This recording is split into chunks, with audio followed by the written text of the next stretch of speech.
തലസ്ഥാന നഗരിയെ പതിറ്റാണ്ടുകളായി തങ്ങളുടെ കുടുംബ സ്വത്തായി കണ്ട് അനുഭവിച്ചു പോന്ന CPM കോട്ടകളിൽ വിള്ളൽ വീഴുകയാണ്. നീണ്ട 4.5 പതിറ്റാണ്ട് കാലം തിരുവനന്തപുരം കോർപ്പറേഷനിൽ നടന്ന അഴിമതിയുടെയും സ്വജനപക്ഷപാതത്തിന്റെയും ബിനാമി ഇടപാടുകളുടെയും കറുത്ത ഏടുകളാണ് ഇപ്പോൾ ഓരോന്നായി പുറത്തു വരുന്നത്. BJP ഭരണസമിതി കോർപ്പറേഷന്റെ ചുമതല ഏറ്റെടുത്തതോടെ തങ്ങളുടെ തട്ടിപ്പുകളെല്ലാം വെളിച്ചത്താകുമെന്ന ഭയമാണ് ഇടത് നേതാക്കളെ വേട്ടയാടുന്നത്. വി ശിവൻകുട്ടി അടക്കമുള്ള വമ്പൻ സ്രാവുകൾ തിരുവനന്തപുരം നഗരത്തോട് കാട്ടിയ വഞ്ചനയുടെ ആഴം വ്യക്തമാക്കുന്ന തെളിവുകളാണ് ഇപ്പോൾ ഭരണസമിതി പുറത്തുവിടുന്നത്. BJP IT സെൽ സംസ്ഥാന കമ്മിറ്റി അംഗം മിഥുൻ ബാബു പങ്കുവച്ച ഫേസ്ബുക്ക് കുറിപ്പിലൂടെ CPMന്റെ പകൽ കൊള്ളയുടെ ഞെട്ടിപ്പിക്കുന്ന വിവരങ്ങൾ പുറത്തുവരികയാണ്.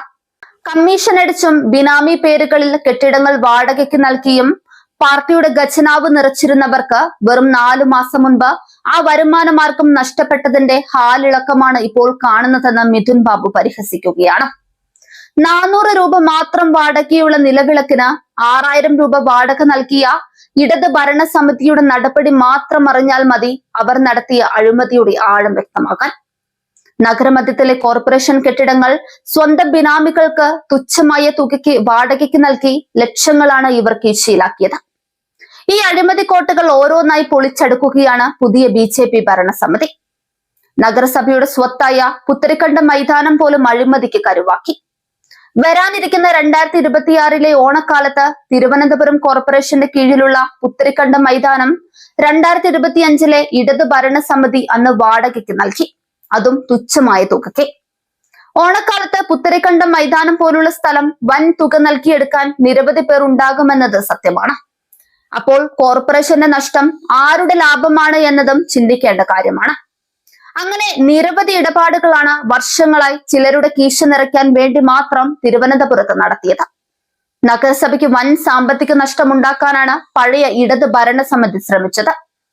45 വർഷം ഭരിച്ചിട്ടും നഗരത്തിലെ മാലിന്യ പ്രശ്നത്തിന് ഒരു ശാശ്വത പരിഹാരം കാണാൻ കഴിയാത്തവരാണ് വെറും 3 മാസം മുൻപ് അധികാരമേറ്റ BJP ഭരണസമിതിക്കെതിരെ തെരുവിലിറങ്ങിയത്. 10 ലക്ഷത്തിലധികം ജനങ്ങൾ വസിക്കുന്ന നഗരത്തിൽ ഒരു കേന്ദ്രീകൃത പ്ലാന്റ് പോലും നിർമ്മിക്കാൻ കഴിയാത്ത പരാജയങ്ങളാണ് ഇടത് കൗൺസിലർമാർ. കുടിവെള്ള വിതരണത്തിന് പൂർണ്ണ ചുമതലയുള്ള വാട്ടർ അതോറിറ്റിയും വകുപ്പ് മന്ത്രിയും നോക്കുകുത്തിയായിരിക്കെ പൈപ്പിൽ വെള്ളം വരാത്തതിന് കോർപ്പറേഷനെ കുറ്റം പറയുന്ന സഖാക്കളുടെ തന്ത്രം ജനങ്ങൾ തിരിച്ചറിയുന്നുണ്ട്. തെരുവ് വിളക്കുകളുടെ കാര്യത്തിലും ടൂറിസം വകുപ്പിന്റെ കീഴിലുള്ള വിളക്കുകൾ കത്താത്തതിനും മേയറെ പഴിക്കുന്നതിലെ യുക്തിശൂന്യത ഭരണസമിതി തുറന്നുകാട്ടി.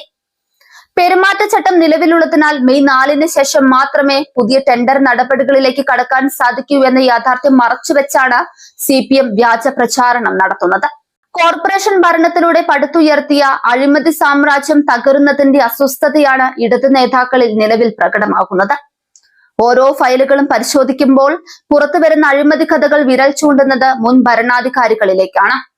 നിങ്ങൾ എത്ര വ്യാജ പ്രചാരണങ്ങൾ നടത്തിയാലും സത്യം പുറത്തു വരിക തന്നെ ചെയ്യുമെന്നും തിരുവനന്തപുരത്തെ ജനങ്ങൾ ഇനി മണ്ടന്മാരാകില്ലെന്നും BJP നേതൃത്വം മുന്നറിയിപ്പ് നൽകുന്നുണ്ട്.